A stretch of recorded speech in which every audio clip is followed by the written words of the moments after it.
Thank you, Alexi, for the opportunity to talk about one of my favorite protocols. So by way of introduction, my name is Joran Dirk Greef, and I work as a staff software engineer at Coil. And I'd just like to give a little background as to why I'm excited about this paper. I work as a staff software engineer at Coil, as I said, and at Coil, our mission is a better business model for the web, an open web, where people can pay and where publishers can get paid directly for the works they publish, all without relying on advertising, site-by-site subscriptions, or tracking your every move. And in particular at Coil, I work on one of the teams that's creating the open source infrastructure to make these open payment systems possible through a new purpose-built financial accounting database called TigerBeetle. TigerBeetle can process 1 million financial transactions per second before sharding, and to support use cases in the payments world that require strict serializability. For example, payment versus payment, where multiple payments must be matched and coordinated across multiple counterparties. However, while the performance is exciting for us, TigerBeetle takes safety even more seriously than performance. And it's actually the safety of TigerBeetle that we are most excited about. So we try not to take any shortcuts. For example, there are no leader leases, no reliance on clock synchronization for the consensus protocol.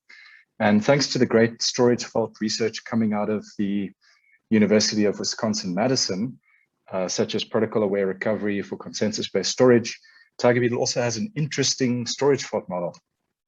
So with production planned for next year, TigerBeetle is being designed to continue running even with radioactively high levels of storage corruption taking place on all replica nodes, including the primary. So all replicas can be simultaneously corrupted for different operations.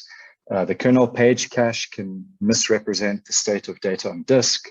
Write IOs can be misdirected by firmware or hardware, and writes can even be no-op ghost writes. And the consensus and replication protocol will remain correct to at most F faults per operation. So today I want to put the spotlight on the pioneering protocol that makes this all possible, Viewstamped Replication. And in particular, the protocol as seen through the lens of Barbara Liskov's and James Carling's crystal clear 2012 paper, Viewstamped Replication Revisited. But I also want to use the 2012 paper as something of a Trojan horse to also explore the history of the protocol, including the immediate historical context around this 2012 paper, with a behind-the-scenes look at the things unsaid, a small glimpse at what Barbara Liskov and James Carling might have been thinking when they revisited the protocol.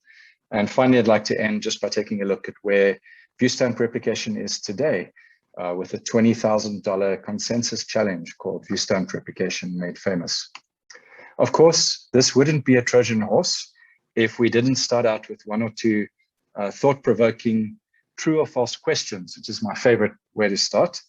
So these are questions that look like they go one way, but actually go another. And the first of these two provocative true or false statements is, true or false? The essential raft algorithm was published 1 year before Paxos. Now, I know what you must be thinking, raft before Paxos, and it would be really fun if you'd like to put your true or false answers in the chat. The second of these two true or false statements is a follow-up question to the first. So here it comes, true or false?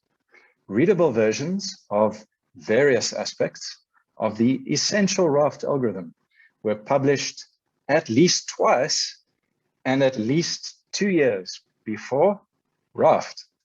Intrigued? Right, let's dive into Viewstamped Replication Revisited. And while we're at it, let's revisit some of the history of consensus itself. So the 2012 paper presents an updated version of the protocol. As Adrian Collier would describe this paper in his epic blog, here we have the kind of super clear explanation of the Viewstamped Replication protocol that makes you want to break out the editor and start coding it up straight away, better than the original. And that's saying something because the original is Brian Oakey's seminal 1988 dissertation, Viewstamped Replication for Highly Available Distributed Systems. Also supervised by Barbara Liskov at MIT, and which was not just the original version of the protocol, but also the original consensus protocol, pioneering the field of consensus a year before Paxos. And not only pioneering the field of consensus, but also showing how to use consensus to implement state machine replication. Not easy to do, but with an algorithm that was very readable for its time. And apart from the presentation, in essence, very similar to Raft, where the newly elected leader is simply the replica with the most up-to-date log. However, Raft itself would wait another 2 years to be published after this 2012 revision of Viewstamped Replication by Liskov and Carling. So in a practical sense, I think I've come to see for myself that every Raft implementation out there is really within the family, not of multi-Paxos, which is how I used to think about these things, but that multi-Paxos and Raft are both really either slightly broader or more restrictive versions of the family and tradition of Viewstamped replication, the pioneer of consensus meets state machine replication.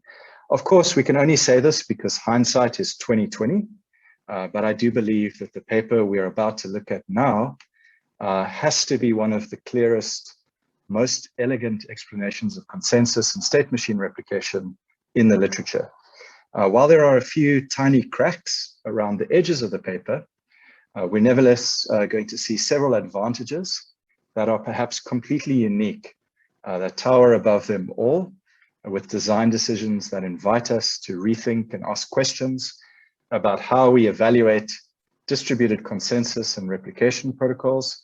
And these are questions that go deeper than focusing simply on latency or on the number of messages. On the surface, however, the crux of the problem that Viewstamped replication, or VSR, solves is a familiar problem. How do we create a single logical server or replicated service from multiple physical servers called replicas, so that clients can send concurrent requests to the logical server or service, and so that these requests are totally ordered so that clients can see and modify the service state with strict serializability. In other words, both serializability and linearizability, as well as high availability so that the service is always available to clients.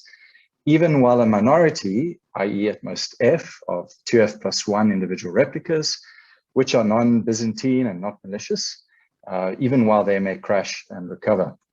And even where the network between replicas clients is intermittently faulty. For example, so that messages might be lost, delivered late or out of order, or delivered more than once, or where messages might be lost, delivered late or out of order, or delivered more than once. So this is one of the most foundational problems in distributed systems and the building block for reliable services. And I believe there are 3 keys to really understanding this paper in how it addresses this problem.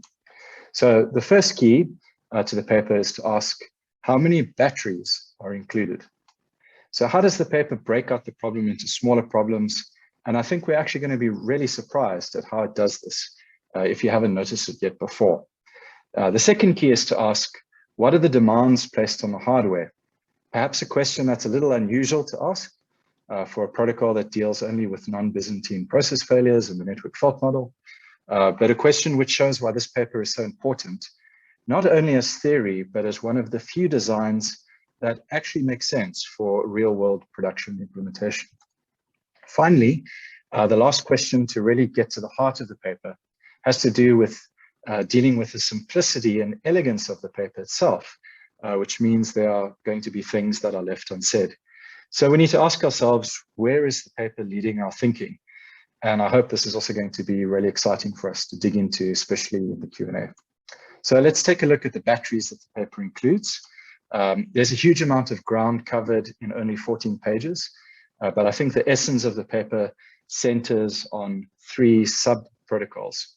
So that's the normal protocol, which I think of as showing how to solve the problems of consistency and durability.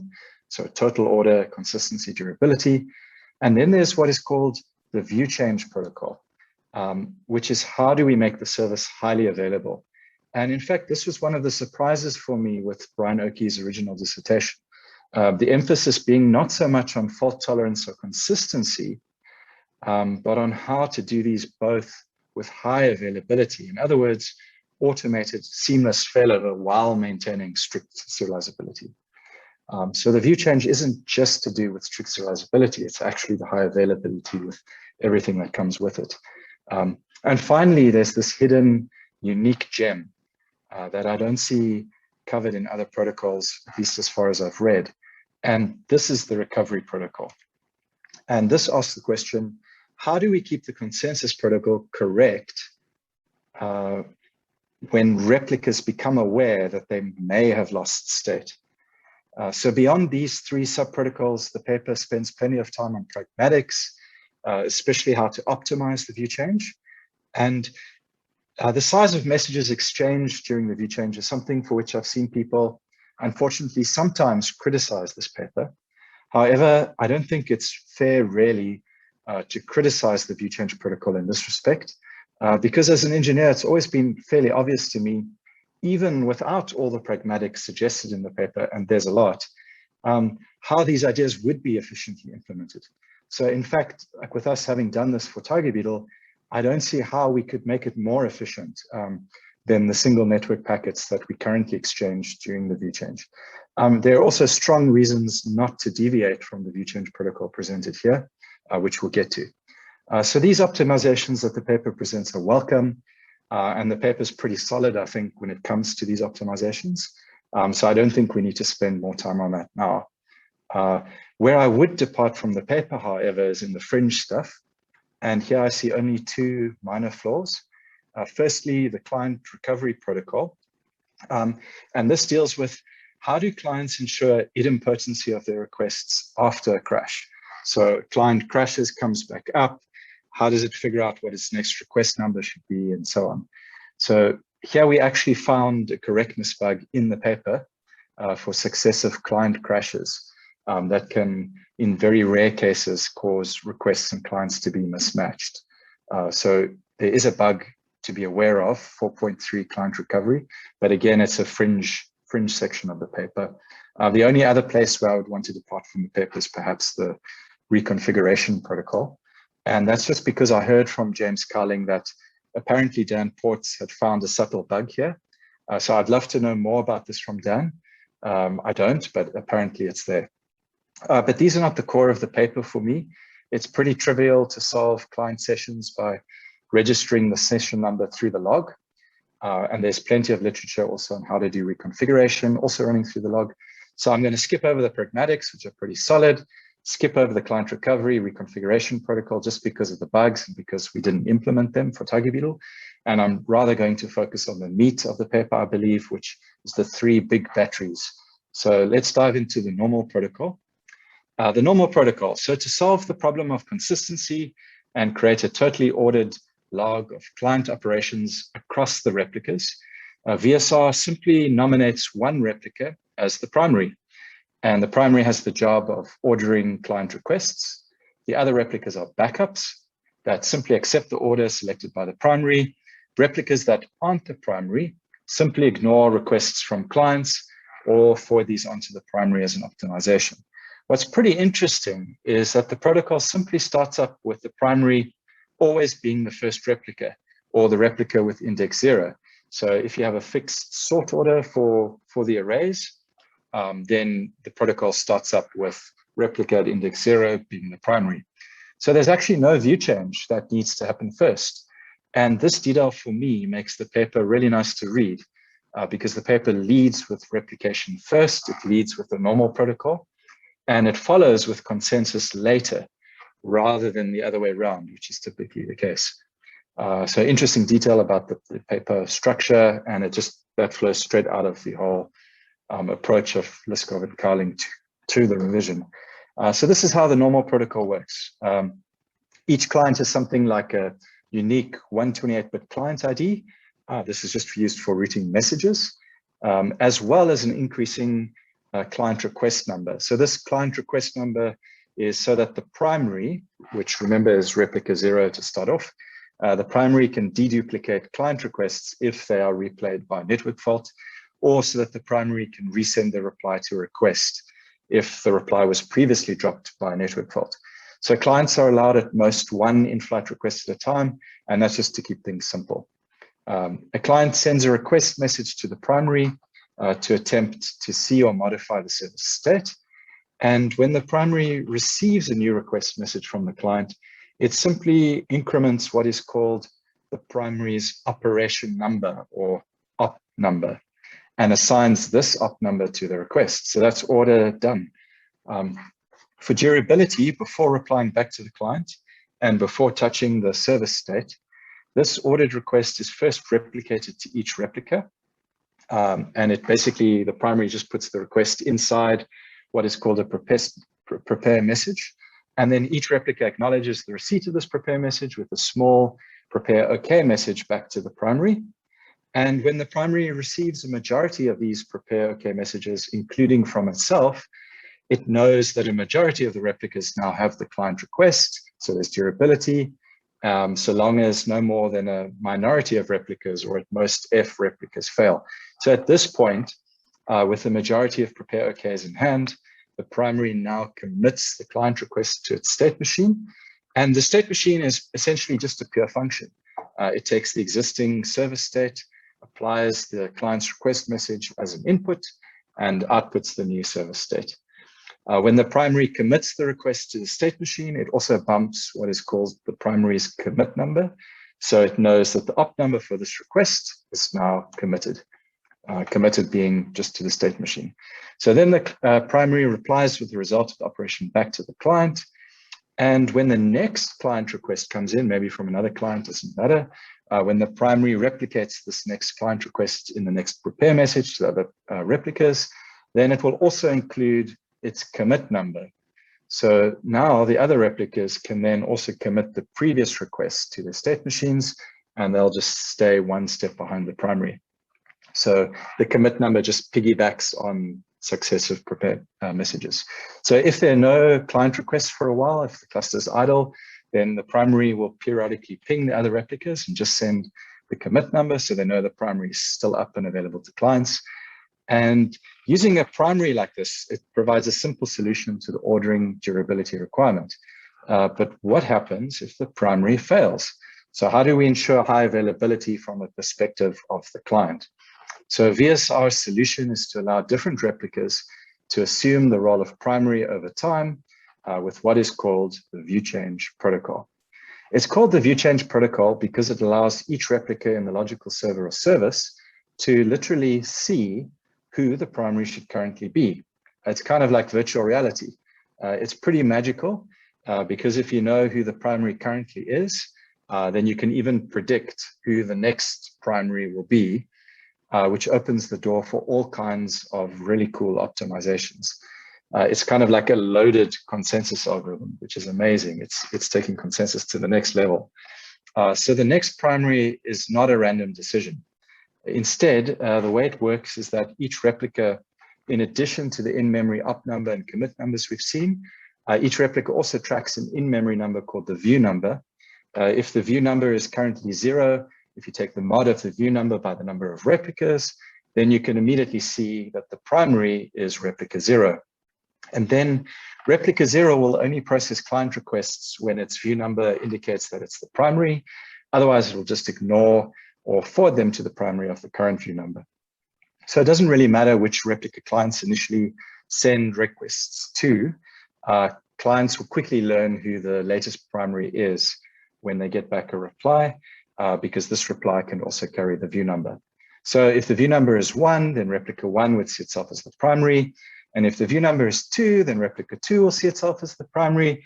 And as replicas learn of newer view numbers, this also has the effect, which is pretty interesting, of freezing out the old views, so that replicas never respond to messages from older views, so that backups no longer send prepare OK messages to the old primary. And this prevents the old primary from committing and forking a log. So a network partition might prevent us from shutting down the primary directly, But the view change protocol's approach is basically to speak to everybody else and get them to shut out the old primary. So then as the view number is incremented again and again, it just rotates the primary across the replicas and back to replica 0. So I used to always think that state machine replication and consensus was about two basic phases. So two phases, the leader election phase and the replication phase. But this paper has had a profound effect on me. So I now see that it's much more descriptive to divide state machine replication consensus into the replication phase and then the view change phase, and to call it the view change phase rather than the leader election phase. And that's because the phase is not actually only about electing a new leader or a primary when the old primary fails. It's actually far more critical to make sure that the older perspectives or views of who the primary is are all shut down, so that only one replica can be the primary, and so that old partitioned primaries are unable to commit and fork the log. So the view number is just such an elegant way to do this. One number, and you know that if you can get a majority of replicas to see this view number, then you know you've shut down the old primary. You know that the majority can now see who the new primary should be, and you know that the majority of replicas participating in changing the view number will also ensure that committed client operations all survive into the new view. So it's pretty magical, just one number, so simple, so intuitive. The way it works in terms of actual messages is that backups reset a timeout whenever they hear from the primary. If they don't hear from the primary for some time, then they bump their view number and also switch from normal protocol to view change protocol so that they don't participate in the old view or in the new view until it's properly started. Then they send out what is called a start view change message with the new view number to every other replica. And when other replicas receive this message with the newer view number, they also bump their view number and send a start view change message back to every other replica. So this lets each replica see how far the view change protocol has progressed. And when they have seen a majority of the start view change messages being sent, they know that the old primary is now unable to fork the log. So they each then send a do view change message. It's called a do view change message. And this includes a suffix of their log. It's usually a single network packet. And this will be sent to the new primary designated by the new view number. So once the new primary receives a majority of these do view change messages containing a majority of log suffixes, it selects the latest log suffix from amongst these do view change messages. And this is the log suffix that came from the replica that participated in a normal protocol with the highest view number and then the highest op number, because this will be the furthest log suffix. And in Tiger Beetle, what we do is we always think of these as log suffixes. Every operation has a checksum, and the header of the operation includes a back pointer to the checksum of the previous op.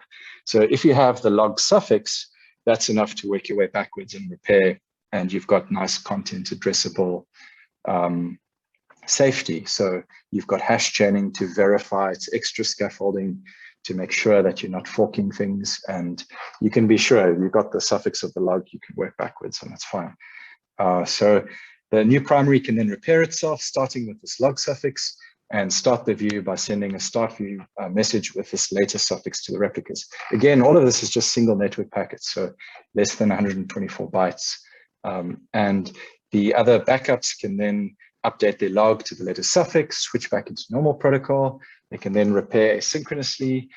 They also send prepare OK messages to the new primary for any operations that are not yet committed, so that these can be driven through to completion after the view change.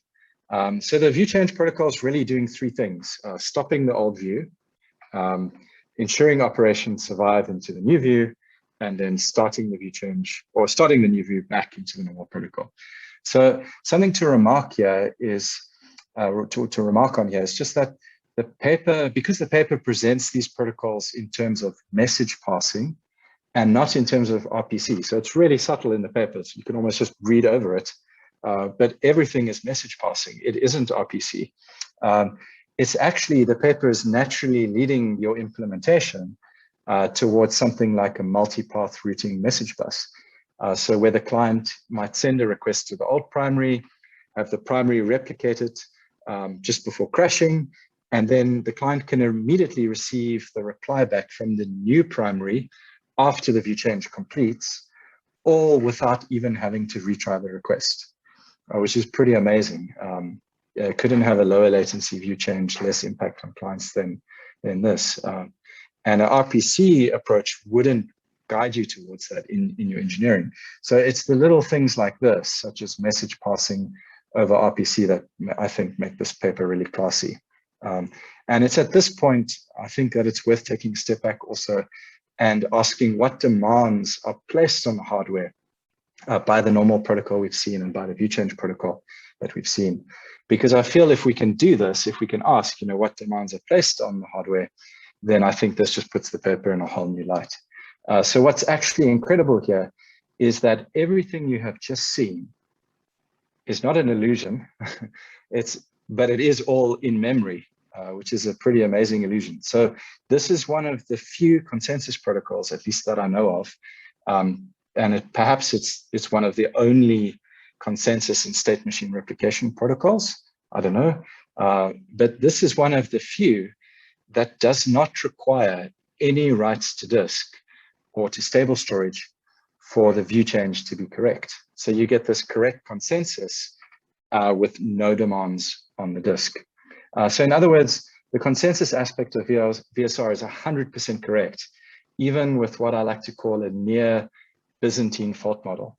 So what is a near Byzantine fault model? It's a made up term.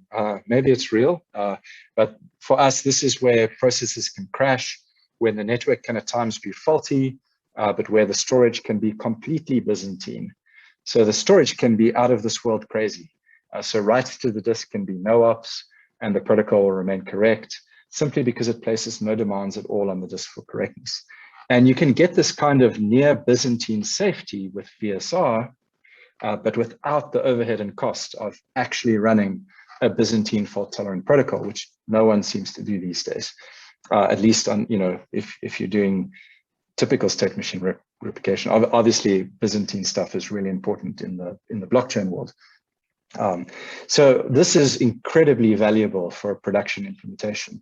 And you can almost just read the paper and just totally miss this, which is probably what I did, I think, the first few times. But spending some time with the paper, I've come to love this.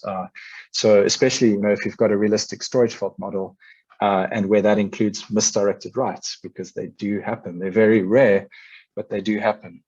So from what I've seen, we can, maybe sometimes we divide our stuff too neatly. It's either Byzantine or it's non-Byzantine. Those are the two categories. But I think VSR is really fantastic for production, where you're dealing more with near Byzantine failures in the storage layer. So for Tiger Beetle's storage fault model, I don't think we would, I mean, we could do this, but I wouldn't sleep so well. How do we take Paxos or Raft implementations? How do we make them correct with regards to storage faults? I don't know.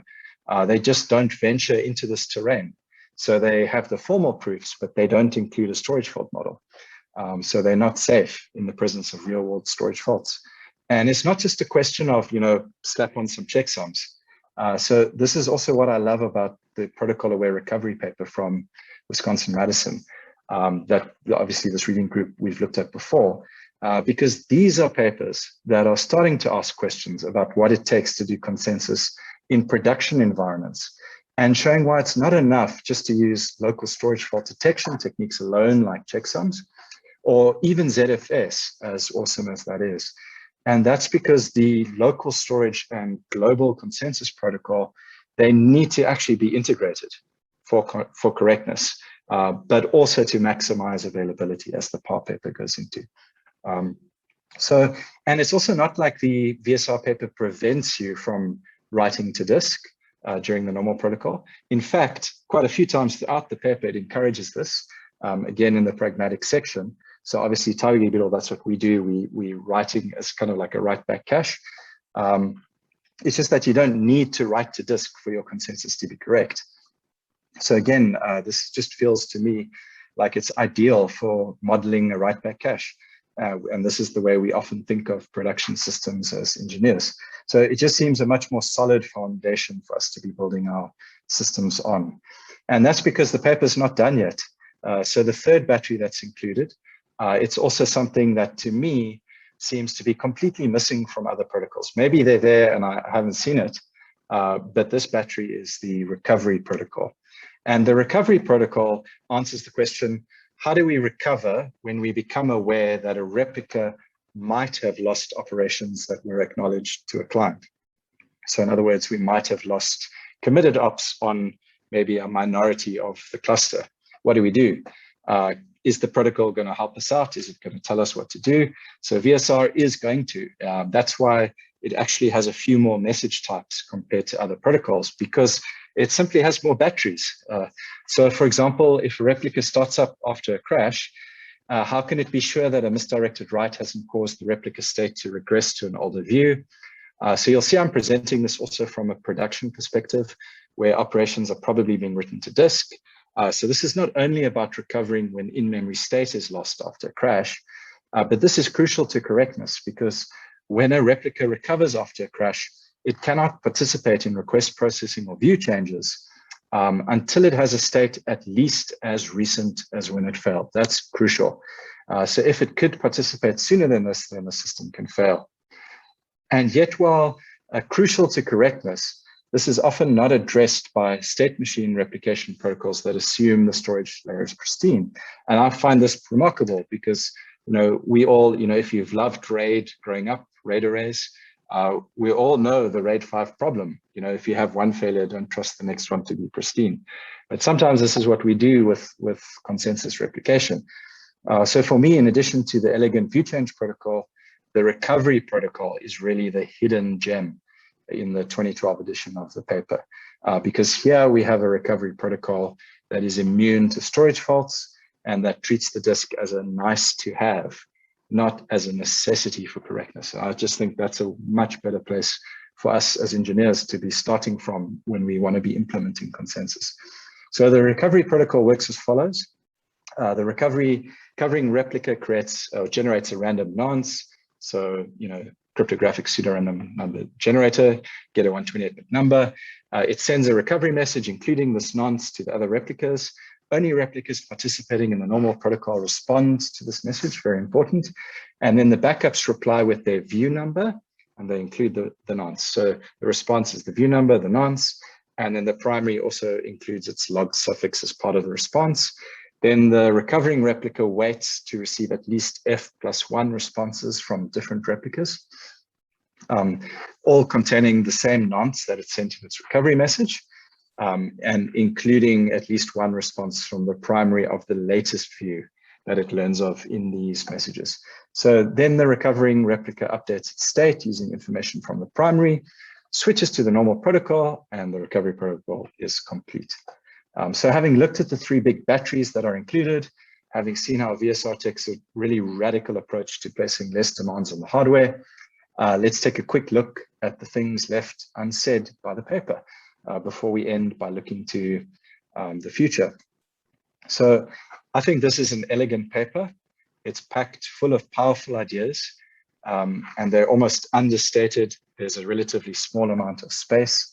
And I think the key to really unlocking the paper is to reflect on where it's leading our thinking and the questions it leaves with us. So why did Barbara Liskov and James Carling, with all the benefit of hindsight, so they did huge amounts of work, like Miguel Castro's paper, Practical Byzantine Fault Tolerance. There was all this other work with Viewstamped replication in the Byzantine context. So with all of this work and benefit of hindsight, why did they revise the protocol the way they did? I think we really need to, I want to really take that to heart and make sure I get that, because it's obviously they did it for a reason.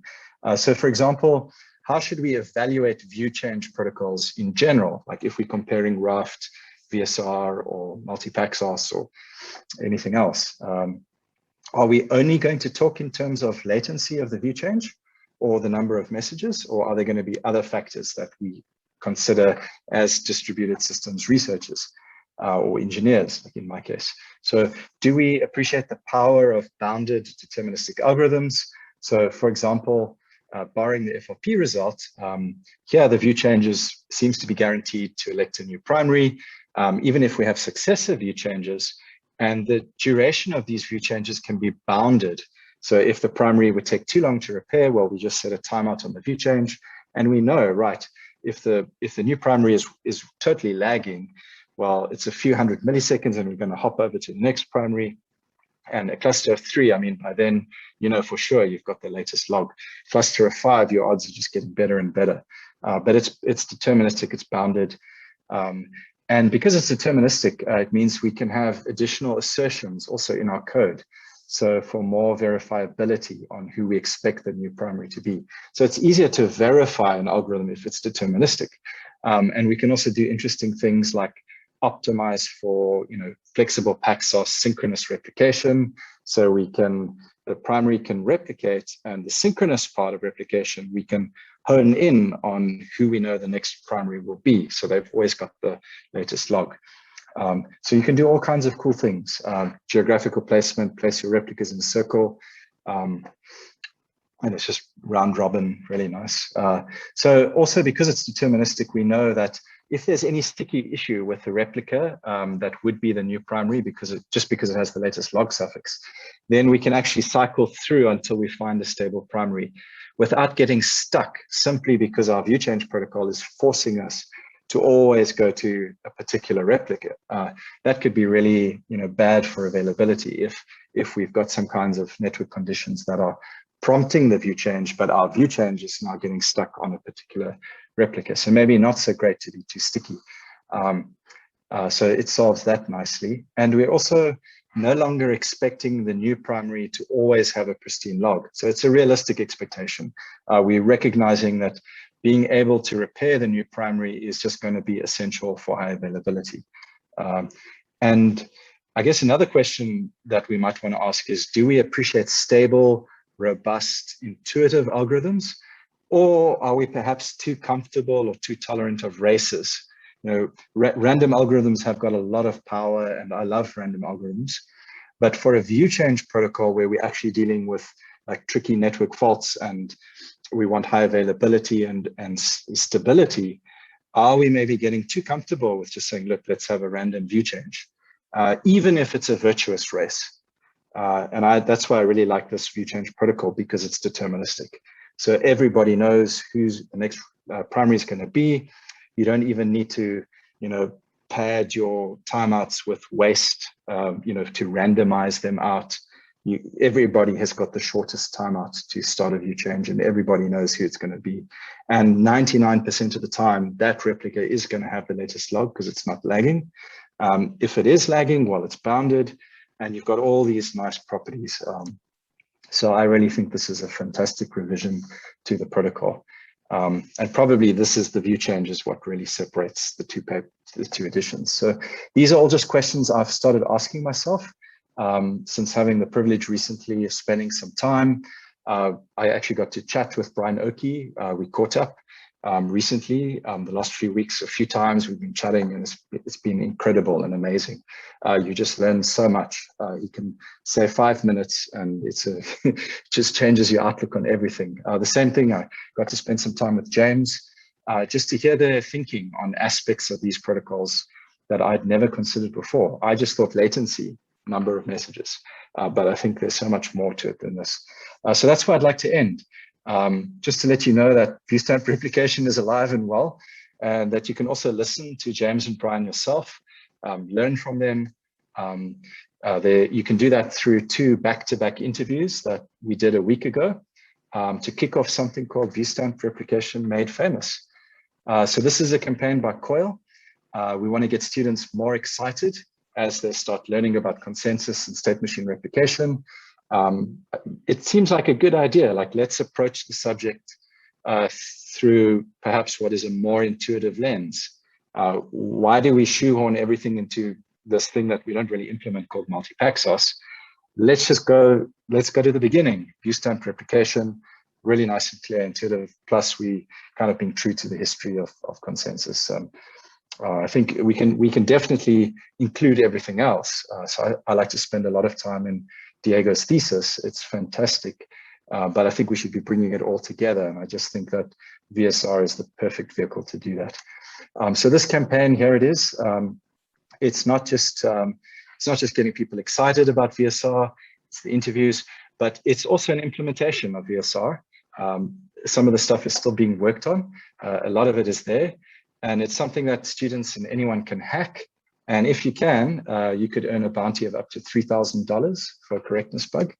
And it's also not only written in Zig, a really exciting, very simple, very readable systems language. I think Zig is going to turn out great for teaching distributed systems in class because it's so readable, kind of like Python, but TypeScript, but you've also got the power and range of a full systems language. So it's not just in Zig, some fun there, but it also includes something we call the VOPR. And the VOPR, tribute to war games, it stands for Viewstamped Replication Revisited. And this is just Tiger Beetle's deterministic fault injecting state checking simulator. So it's deterministic fuzzing, automated fault injection, and it's going to check all the state transitions of the replicas. Stuff it doesn't check, but you can find out. But you can run the VOPR yourself to get into some pretty interesting state spaces. Yeah, so just to conclude, I hope you've enjoyed diving back with me into such a fun protocol. And I hope also to see you there for the challenge, taking part. Yeah, come for the interviews, stay for the bounties. And I hope that together we can see Viewstamped replication made just a little more famous. So thanks again to you, Alexi, and let's do another view change back to you.